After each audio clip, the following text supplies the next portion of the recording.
ವೀಕ್ಷಕರೆಲ್ಲರಿಗೂ ನಮ್ಮ ವಾಹಿನಿಯ ದೈನಿಕ ರಾಶಿ ಫಲ ವಿಶೇಷ ಕಾರ್ಯಕ್ರಮಕ್ಕೆ ಸ್ವಾಗತ. ಇವತ್ತಿನ ಈ ವಿಡಿಯೋದಲ್ಲಿ ನಾವು ವರ್ಷ 2026 ರ ಜುಲೈ ತಿಂಗಳಿನ 26 ಮತ್ತು 27ನೇ ತಾರೀಕಿನ ದಿನಗಳ ಸಿಂಹ ರಾಶಿಯ ದೈನಿಕ ಫಲಗಳನ್ನು ತಿಳಿದುಕೊಳ್ಳಲಿದ್ದು, ಇಲ್ಲಿ ಈ ದಿನಗಳು ಸಿಂಹ ರಾಶಿಯ ಜಾತಕದವರ ಪಾಲಿಗೆ ಹೇಗೆ ಸಾಬೀತಾಗಲಿವೆ ಅನ್ನೋದೆಲ್ಲವನ್ನ ಇಲ್ಲಿ ವಿಸ್ತಾರ ರೂಪದಲ್ಲಿ ತಿಳಿದುಕೊಳ್ಳೋಣ. ವಿಡಿಯೋ ಪ್ರಾರಂಭಿಸುವುದಕ್ಕೂ ಮುನ್ನ ಎಂದಿನಂತೆ ನಮ್ಮ ವಿನಂತಿ ಎಂದರೆ, ನೀವಿನ್ನೂ ನಮ್ಮ ಚಾನೆಲ್ ಸಬ್ಸ್ಕ್ರೈಬ್ ಮಾಡಿಲ್ಲವೆಂದರೆ ಈ ಕೂಡಲೇ ನಮ್ಮ ಚಾನೆಲ್ ಅನ್ನ ಸಬ್ಸ್ಕ್ರೈಬ್ ಮಾಡಿ. ಜತೆಗೆ ನಮ್ಮೆಲ್ಲ ವಿಡಿಯೋಗಳ ನಿರಂತರ ಅಪ್ಡೇಟ್ಸ್ಗಳಿಗಾಗಿ ತಪ್ಪದೇ ಪಕ್ಕದ ಬೆಲ್ ಐಕಾನ್ ಬಟನ್ ಕೂಡ ಕ್ಲಿಕ್ ಮಾಡಿ. ನಿಮ್ಮ ಜೀವನದಲ್ಲಿಯೂ ಏನಾದರೂ ಸಮಸ್ಯೆಗಳು ಬಾಧಿಸುತ್ತಲಿದ್ದರೆ ಈ ಕೂಡಲೇ ಸ್ಕ್ರೀನ್ ಮೇಲೆ ಕಾಣ್ತಿರುವ ನಮ್ಮ ಗುರೂಜಿ ನಂಬರಿಗೆ ಕರೆ ಮಾಡಿ ಶೀಘ್ರವೇ ಶಾಶ್ವತ ಪರಿಹಾರ ಕಂಡುಕೊಳ್ಳಿ. ವೀಕ್ಷಕರೇ, ಜುಲೈ ತಿಂಗಳಿನ 26ನೇ ತಾರೀಕಿನ ದಿನವು ಭಾನುವಾರದ ದಿನವಾಗಿರಲಿದ್ದು, ಇಲ್ಲಿ ಆಷಾಢ ಮಾಸದ ಶುಕ್ಲ ಪಕ್ಷದ ದ್ವಾದಶಿಯ ತಿಥಿ ಇರಲಿದೆ. ಈ ದಿನದಂದು ಆಷಾಢ ಏಕಾದಶಿಯ ಪಾರಣವನ್ನ ಮಾಡಲಾಗುತ್ತದೆ. ಹಾಗೆ ಈ ದಿನದಂದು ಜ್ಯೇಷ್ಠ ನಕ್ಷತ್ರದ ಗೋಚರದ ಜತೆಗೆ ಇಂದ್ರ ಹೆಸರಿನ ಯೋಗವಿರಲಿದೆ. ಚಂದ್ರದೇವನು ಈ ದಿನದಂದು ಭಾಗಶಃ ವೃಶ್ಚಿಕ ರಾಶಿಯಲ್ಲಿ ಗೋಚರಿಸಲಿದ್ದು, ಇಲ್ಲಿ ಸೂರ್ಯದೇವನು ಕರ್ಕ ರಾಶಿಯಲ್ಲಿ ವಿರಾಜಮಾನನಾಗಿರಲಿದ್ದಾನೆ. ಈ ದಿನದಂದು ಅಭಿಜಿತ ಮುಹೂರ್ತವು ಮಧ್ಯಾಹ್ನದ 12 ಗಂಟೆಯಿಂದ ಹಿಡಿದು ಮಧ್ಯಾಹ್ನದ 12 ಗಂಟೆ 55 ನಿಮಿಷದವರೆಗೂ ಇರಲಿದೆ. ಇನ್ನು ಜುಲೈ ತಿಂಗಳಿನ 27ನೇ ತಾರೀಕಿನ ದಿನವೂ ಸೋಮವಾರದ ದಿನವಾಗಿರಲಿದ್ದು, ಇಲ್ಲಿಯೂ ಕೂಡ ಆಷಾಢ ಮಾಸದ ಶುಕ್ಲ ಪಕ್ಷದ ತ್ರಯೋದಶಿಯ ತಿಥಿ ಇರಲಿದೆ.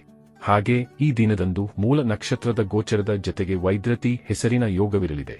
ಚಂದ್ರದೇವನು ಈ ದಿನದಂದು ಧನು ರಾಶಿಯಲ್ಲಿ ಗೋಚರಿಸಲಿದ್ದು, ಇಲ್ಲಿ ಸೂರ್ಯದೇವನು ಕರ್ಕ ರಾಶಿಯಲ್ಲಿ ವಿರಾಜಮಾನನಾಗಿರಲಿದ್ದಾನೆ. ಈ ದಿನದಂದು ಕೂಡ ಅಭಿಜಿತ ಮುಹೂರ್ತವು ಮಧ್ಯಾಹ್ನದ 12 ಗಂಟೆಯಿಂದ ಹಿಡಿದು ಮಧ್ಯಾಹ್ನದ 12 ಗಂಟೆ 55 ನಿಮಿಷದವರೆಗೂ ಇರಲಿದೆ. ವೀಕ್ಷಕರೇ, ಇದು ಈ 2 ದಿನಗಳ ಗ್ರಹ, ನಕ್ಷತ್ರ ಮತ್ತು ಯೋಗಗಳ ಕುರಿತಾಗಿರುವ ಮಾಹಿತಿಯಾಗಿದ್ದು, ಈ ಮಾಹಿತಿಯನ್ನೇ ಆಧರಿಸಿ ಈಗ ಈ ದಿನಗಳ ಸಿಂಹ ರಾಶಿಯ ಫಲಗಳನ್ನು ನೋಡೋಣ.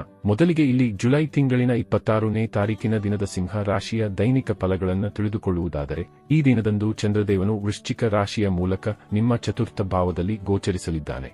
ಹೀಗಾಗಿ ಈ ದಿನವು ನಿಮ್ಮ ಪಾಲಿಗೆ ಖಂಡಿತ ಶುಭ ಫಲಗಳಿಂದಲೇ ಕೂಡಿರಲಿದೆ. ಇಲ್ಲಿ ಎಲ್ಲ ರೀತಿಯಲ್ಲಿಯೂ ಸಮಯ ನಿಮ್ಮ ಪಾಲಿಗೆ ಫಲದಾಯಿಯಾಗಿ ಸಾಬೀತಾಗಲಿದೆ.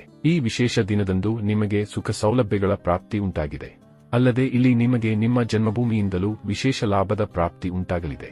ಮಾತಾ ಪಿತೃವಿನ ಸುಖವೂ ಕೂಡ ಈ ದಿನದಂದು ನಿಮ್ಮದಾಗಿರಲಿದೆ. ಇಲ್ಲಿ ಸ್ತ್ರೀಯರೊಂದಿಗೂ ನಿಮ್ಮ ಸಂಬಂಧ ಉತ್ತಮವಾಗಿ ಸಾಬೀತಾಗಲಿದೆ. ಈ ವಿಶೇಷ ದಿನದಂದು ನಿಮ್ಮ ಮನೆಗೆ ಬೆಲೆ ಬಾಳುವ ವಸ್ತುಗಳ ಆಗಮನವಾಗಬಹುದಾಗಿದೆ. ಇಲ್ಲಿ ನಿಮಗೆ ಭೂಮಿ ಮತ್ತು ವಾಹನದ ಸುಖವೂ ಕೂಡ ಖಂಡಿತ ಲಭಿಸಲಿದೆ. ಇಲ್ಲಿ ಕೆಲ ಜಾತಕದವರು ಆಭರಣ ಅಥವಾ ಬಟ್ಟೆಯ ಖರೀದಿಯನ್ನು ಸಹ ಮಾಡಲು ಮುಂದಾಗಬಹುದಾಗಿದೆ. ಇಲ್ಲಿ ನಿಮ್ಮ ಕರ್ಮಕ್ಷೇತ್ರದಲ್ಲಿ ನೀವು ನಿಮ್ಮ ಗ್ರಾಹಕರನ್ನ ನಿಮ್ಮತ್ತ ಆಕರ್ಷಿಸುವಲ್ಲಿಯೂ ನೀವು ಸಫಲರಾಗಲಿದ್ದೀರಿ. ಇಲ್ಲಿ ನಿಮ್ಮ ಶಾರೀರಿಕ ದುರ್ಬಲತೆಯು ನಿಮ್ಮಿಂದ ದೂರಗೊಳ್ಳಲಿದ್ದು, ಇಲ್ಲಿ ಎಲ್ಲ ರೀತಿಯಿಂದಲೂ ನೀವು ಪ್ರಸನ್ನಚಿತ್ತರಾಗಿ ಕಂಡುಬರಲಿದ್ದೀರಿ. ಇಲ್ಲಿ ನಿಮ್ಮ ಮನೆ ಪರಿವಾರದಲ್ಲಿರುವ ಅನೇಕ ವಿಷಯಗಳು ನಿಮ್ಮ ಉತ್ಸಾಹಕ್ಕೂ ಕಾರಣವಾಗಲಿವೆ. ಇಲ್ಲಿ ನಿಮ್ಮ ಪರಿವಾರದಲ್ಲಿ ಮಾಂಗಲಿಕ ಕಾರ್ಯಕ್ರಮವೂ ಕೂಡ ಸಂಪನ್ನಗೊಳ್ಳಬಹುದಾಗಿದೆ. ಜತೆಗೆ ಇಲ್ಲಿ ನಿಮಗೆ ಖಂಡಿತ ಏನಾದರೊಂದು ಖುಷಿಯ ಸಮಾಚಾರದ ಪ್ರಾಪ್ತಿಯೂ ಕೂಡ ಉಂಟಾಗಲಿದೆ. ಇಲ್ಲಿ ವ್ಯಾಪಾರಿ ಜಾತಕದವರ ಪಾಲಿಗೂ ಸಮಯ ವಿಶೇಷವಾಗಿರಲಿದ್ದು, ಇಲ್ಲಿ ಖಂಡಿತ ವ್ಯಾಪಾರದಲ್ಲಿ ಇಚ್ಛಿತ ಲಾಭದ ಪ್ರಾಪ್ತಿ ಉಂಟಾಗಲಿದೆ. ಇಲ್ಲಿ ನಿಮ್ಮ ವ್ಯಾಪಾರದಲ್ಲಿ ಹೊಸ ಯೋಜನೆಯೊಂದಕ್ಕೂ ನೀವು ಅಂಕಿತ ಹಾಕಬಹುದಾಗಿದ್ದು, ಜೊತೆಗೆ ಇಲ್ಲಿ ಹೊಸ ಕಾರ್ಯವೊಂದನ್ನು ಸಹ ಪ್ರಾರಂಭಿಸಲು ಸಾಧ್ಯವಾಗಲಿದೆ. ಇಲ್ಲಿ ನಿಮ್ಮ ಭಾಗ್ಯದ ಸಹಕಾರವೂ ಕೂಡ ನಿಮಗೆ ಲಭಿಸಲಿದ್ದು, ಹೀಗಾಗಿ ಇಲ್ಲಿ ನೀವು ನಿಮ್ಮ ಭಾಗ್ಯವನ್ನು ಒರೆಗೆ ಹಚ್ಚಬಹುದಾಗಿದೆ. ಇನ್ನು ಇದರ ನಂತರದಲ್ಲಿ ಜುಲೈ ತಿಂಗಳಿನ 27ನೇ ತಾರೀಕಿನ ದಿನದ ಸಿಂಹ ರಾಶಿಯ ದೈನಿಕ ಫಲಗಳ ಕುರಿತಾಗಿ ತಿಳಿದುಕೊಳ್ಳುವುದಾದರೆ, ಈ ದಿನದಂದು ಚಂದ್ರದೇವನು ಮಿಥುನ ರಾಶಿಯ ಮೂಲಕ ನಿಮ್ಮ ಪಂಚಮ ಭಾವದಲ್ಲಿ ಗೋಚರಿಸಲಿದ್ದಾನೆ.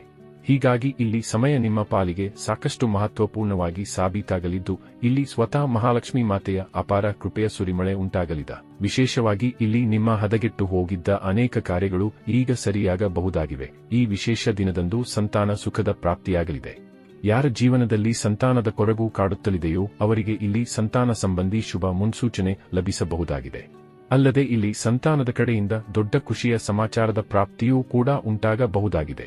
ಜತೆಗೆ ಈ ದಿನದಂದು ತಂದೆಯ ಕಡೆಯಿಂದಲೂ ನಿಮಗೆ ಲಾಭದ ಪ್ರಾಪ್ತಿಯಾಗಲಿದೆ. ಇಲ್ಲಿ ಸಮಯ ವಿದ್ಯಾರ್ಥಿ ಜಾತಕದವರ ಪಾಲಿಗೂ ಶುಭಕರವಾಗಿ ಸಾಬೀತಾಗಲಿದೆ. ಇಲ್ಲಿ ವಿದ್ಯಾರ್ಥಿಗಳು ಓದಲು ಕುಳಿತುಕೊಳ್ಳುತ್ತಾರಾದರೆ ಖಂಡಿತ ಏಕಾಗ್ರತೆಯ ಪ್ರಾಪ್ತಿಯೂ ಕೂಡ ಉಂಟಾಗಲಿದೆ. ಇಲ್ಲಿ ಬರುವ ಪರೀಕ್ಷೆಗಳು ಅಥವಾ ಸಂದರ್ಶನಗಳನ್ನು ಸಹ ವಿದ್ಯಾರ್ಥಿಗಳು ಕ್ಲಿಯರ್ ಮಾಡಬಲ್ಲವರಾಗಿ ಕಂಡು ಬರಲಿದ್ದಾರೆ. ಇಲ್ಲಿ ಲಾಭದ ಸ್ಥಿತಿ ನಿಮಗೆ ವಿದೇಶಕ್ಕೆ ಸಂಬಂಧಿತ ಪರೀಕ್ಷೆಗಳಲ್ಲಿಯೂ ಲಭಿಸಲಿದೆ. ಇಲ್ಲಿ ಸಮಯ ಸಾಕಷ್ಟು ಉಚಿತವಾಗಿ ಸಾಬೀತಾಗಲಿದ್ದು, ಹೀಗಾಗಿ ಇಲ್ಲಿ ನಿಮಗೆ ಆಮದು ರಫ್ತು ಕ್ಷೇತ್ರದಲ್ಲಿಯೂ ಖಂಡಿತ ಲಾಭದ ಪ್ರಾಪ್ತಿ ಉಂಟಾಗಲಿದೆ. ಜತೆಗೆ ಇಲ್ಲಿ ನೀವು ಭಾಗ್ಯ ಸಂಬಂಧಿತ ಕಾರ್ಯಗಳಿಂದ ಬೆಸೆದುಕೊಂಡಿದ್ದೀರಾದರೆ ಈ ದಿನದಂದು ನಿಮಗೆ ಲಾಟರಿಯ ತನಕದ ಯೋಗವಿರಲಿದೆ.